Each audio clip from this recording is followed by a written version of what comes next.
This one was actually a very, very easy part 3. In my opinion, easier than the part 2s. So, let's go ahead and graph these vertices. Triangle ABC has the vertices -5, 2, -4, 7, and -2, 7, and triangle DEF has the vertices 3, 2, 2, 7, 0, 7. Graph and label triangle ABC and triangle DEF on the set of axes below. All right, graph and label. So I'm going to go right to my graph page, and I'm going to graph the following points. I actually have the points right here. -1, 2, 3, 4, 5, 1, 2. That's point A. Point B is -1, 2, 3, 4, 1, 2, 3, 4, 5, 6, 7, and -2, 7. So that's B and C. So I'm going to connect those lines. Boom. Oh, sorry, those points, I should say. Boom, boom, boom. Okay, that's your triangle. Then it says you have another triangle, which is the point 3, 2, 2, 7, and 0, 7. All right, and that is the point. These points is labeled as D, E, and F. Okay. So now from here, I'm just going to connect those points like that. All right, so we just graphed and labeled. By the way, when it says label, yeah, you actually have to label the points as A, B, C, D, E, F. Okay, so from here on out, let's go ahead and answer the questions. We should get full credit here. Determine and state a single transformation where triangle DEF is the image of triangle ABC. They want to know, how do you get from here to here in one move? One move. Well, it's clearly a reflection because, again, orientation has changed, and it is a reflection over the vertical line x equals -1. And one thing that I see in many geometry students is they lack the knowledge of graphing vertical lines. This is the vertical line x equals -1 because every single x value on this line is -1. If you just plot a bunch of ordered pairs, this is the point -1, 0. This is the point -1, 4. This is the point -1, 10. All the x values are -1. That's why that line is called x equals -1. So, let's go ahead and put that into words, right? Determine and state a single transformation. A single, I don't want to put this in a complete sentence, but I have to. A single transformation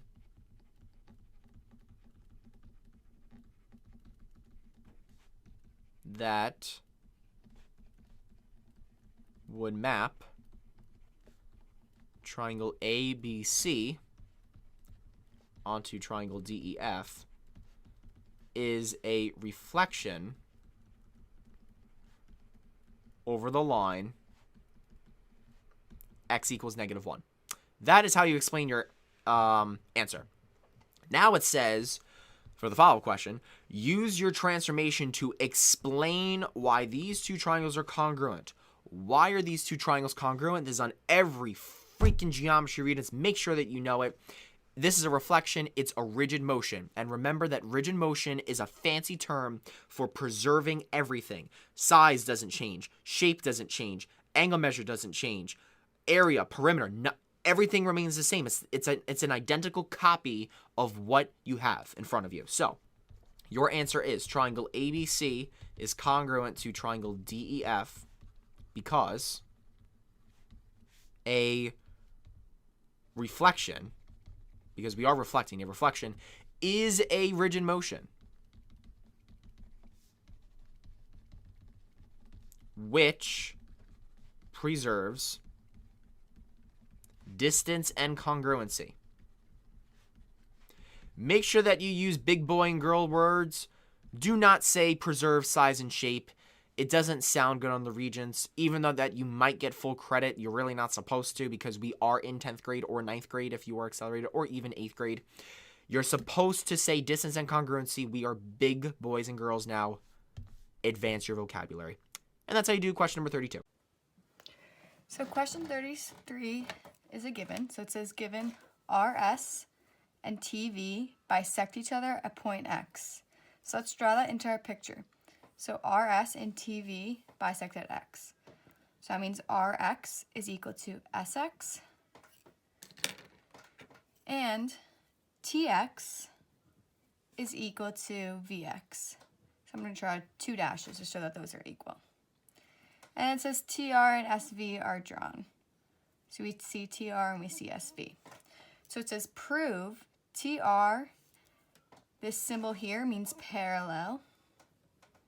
So prove that TR is parallel to SV.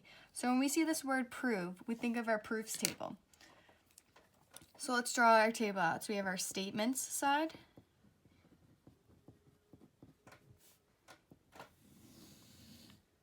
And then we have our reasons. Okay. So we always know that the first step of a proof is to write the given. So just write what we were given out. So we said that we found out that RS and TV bisect each other.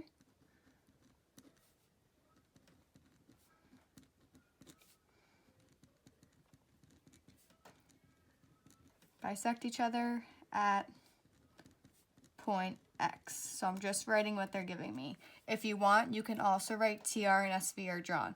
But this is the most important information here from the given. And our reason simply is just it's given. We're told that. Okay.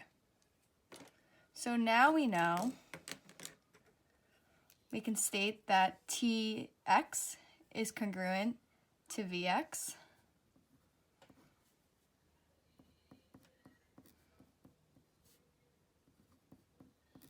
And that RX is congruent to SX.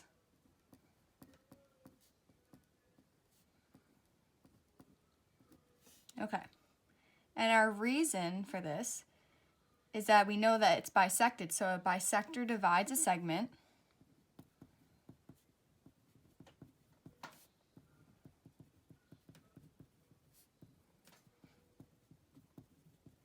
into two congruent parts.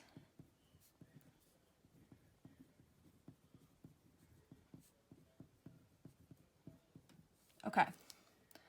So now we can also notice something special about our angle X.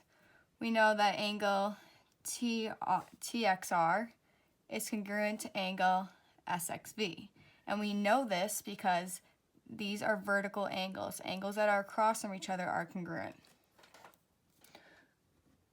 So I'm going to write angle TXR is congruent to angle VXR. You can also just say angle X is congruent to angle X. And our reason is because vertical angles are congruent.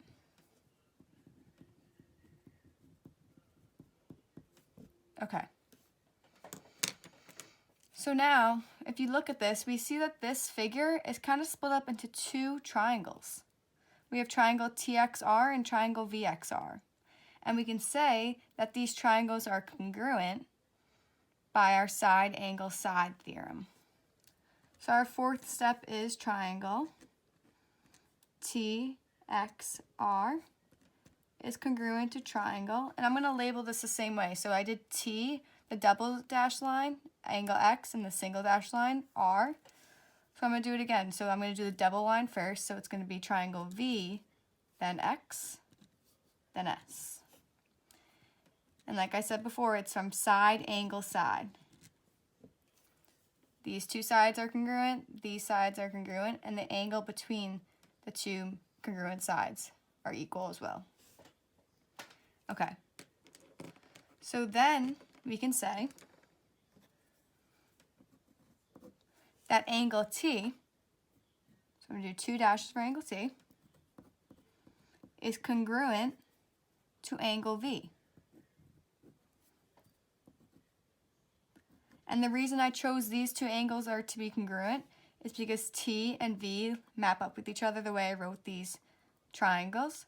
And we can also see that angle T is next to my 2 dash line and angle V is next to my 2 dash line. So that's how I know these two angles are congruent. And I know this by CPCTC. And that means corresponding parts of congruent triangles are congruent.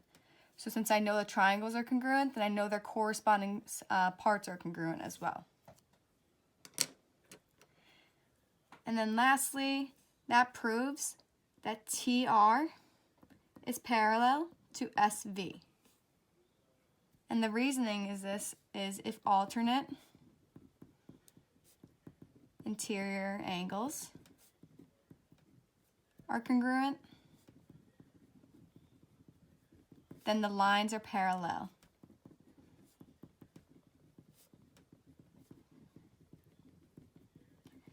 And I know these are alternate interior angles because I can draw that Z.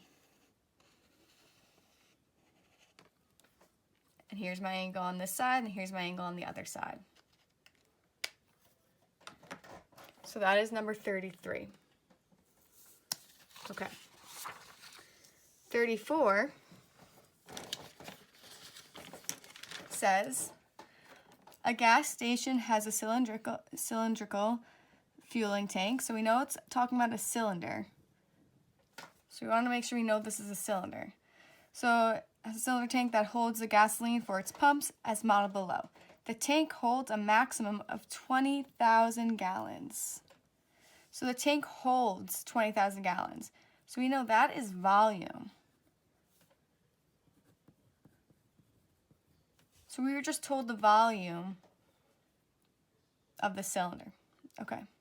So the tank holds a maximum of 20,000 gallons of gasoline and has a length of 34.5 feet. So we're given a length. So I'm going to plug that information in. So I know the volume is 20,000 and I know my length is 34.5 feet. And this is length long ways. Okay. So it says a metal pole is used to measure how much gas is in the tank. So here's my pole. I'm going to label it pole. So to the nearest tenth of a foot. So at the end, we're going to round to the nearest tenth at the end. And it's going to be in feet. How long does the pole need to be in order to reach the bottom of the tank and still extend 1 foot outside the tank? Okay, so we want to know how long this pole needs to be to reach the bottom, as well as having 1 inch outside of the tank. Or 1 foot, sorry. 1 foot outside the tank. Okay. So we were given volume, we were given a length, and we're trying to find the height of the pole. So the formula I'm going to want to use for this problem is the volume of a cylinder. And on our reference tables, we have it right here. The cylinder is V equals pi r squared h. So I'm going to write that down. So V is equal to pi r squared h. Okay, but we have to remember that we want the answer to be in feet. And right now, the volume that we were given is gallons. So we need to convert that. And we're given a conversion factor here. So whenever you see this, you know that we're going to have to convert something. So we're going to convert to feet now. So I am given my conversion factor is 1 feet cubed is equal to 7.48 gallons. And I know that the volume is 20,000 gallons. So I'm going to line that up with my gallons. And I'm trying to find how many feet is 20,000 gallons. Okay, so I made up my proportions, and now I'm just going to cross multiply. So x times 7.48 is just 7.48x. And 20,000 times 1 is just 20,000. Okay, and now my last step to get x alone is I'm going to divide 7.48 on both sides. So in my calculator, I'm going to do 20,000 divided by 7.48. Okay, so I'm not going to round my answer yet. I'm rounding at the end of the problem. So I'm just, my x is equal to, I'm writing the full number here. So 2,673.796,791. And remember, my x was labeled feet cubed. So feet cubed. So now I put my volume into feet cubed. It's no longer gallons. Okay, so now I want to plug in this information into my formula. So I'm just filling in all the information that I know. So this is my volume.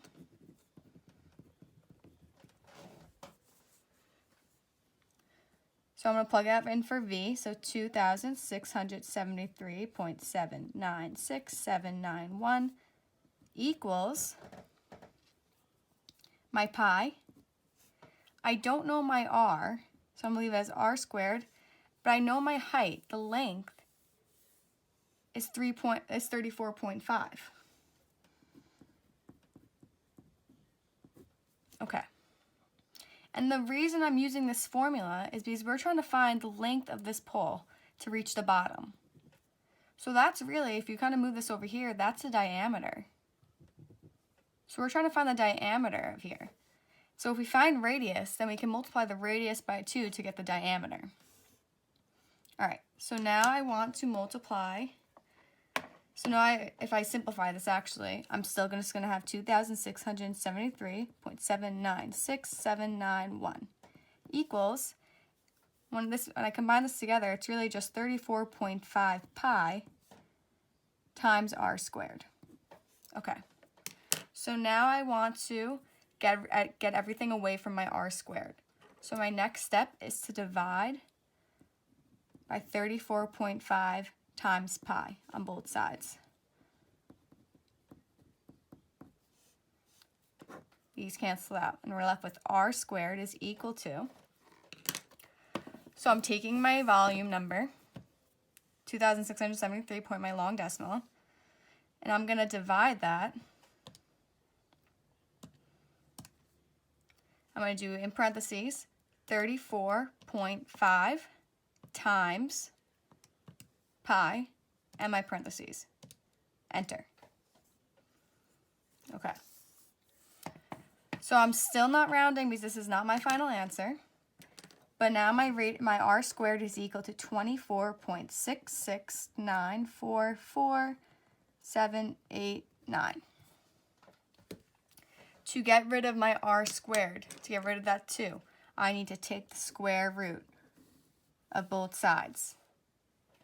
And I'm left with r is equal to, so I'm taking the square root of the number we just had, the 24.66. Oops, so I'm going to take this second x squared, 24.66944,789. Enter. Okay, so I get 4.966834796. Okay, so that is the radius. So that is half this length here.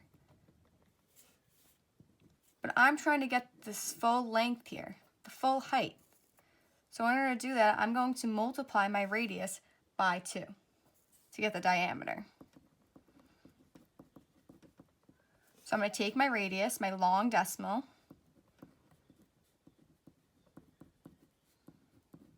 and I'm going to multiply it by 2. So I'm taking this number times 2.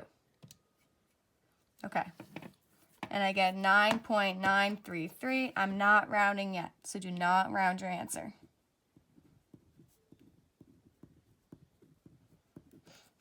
Okay. But remember from the problem before, it said extend 1 foot outside the tank. So we have that 1. So now we have my diameter and we have this 1. So in order to get that whole length, we have to add 1. So I'm taking my number, my diameter, and I'm adding 1 to it. Okay. So I get 10.933666959. And then it says to the nearest tenth. So here's my tenths place. I'm looking next to it. It's less than 5, so I'm going to leave it as 10.9 foot. So feet. And that is my final answer. So it was a lot of work, but we had to remember that we couldn't round till the end. That's always a rule for this region, so you cannot round to the end. And just simply filling in your picture to help you identify what you need to use.